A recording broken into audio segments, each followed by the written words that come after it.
Selamünaleyküm, her vaxtınız xeyir olsun. Deyir, itlər də dayanmıyor. Bax, burasından patlayıb, bax. Mən bilmədim axı. O paglava qoya bilərsiniz sizin də ora. Mesela bax, göstərirlər bax.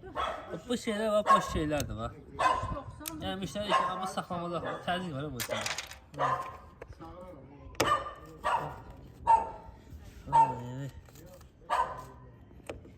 Ay, sağ. Yəni adi şeylə çıxır abi, heç istili vurmamışam bura. İstili vursam buna təmiz asılacaq.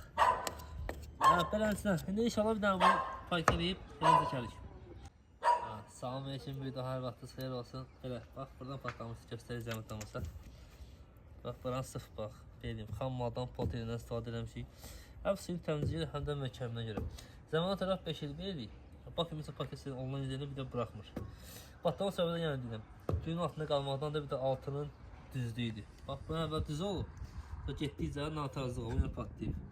Beləsə, 5 tondur, 10 tondur, 20 tondur, fərqi yoxdur. Bakın, bütün kəndləri, şəhəri, Sumqata kimi gəlib fəaliyyət göstərir.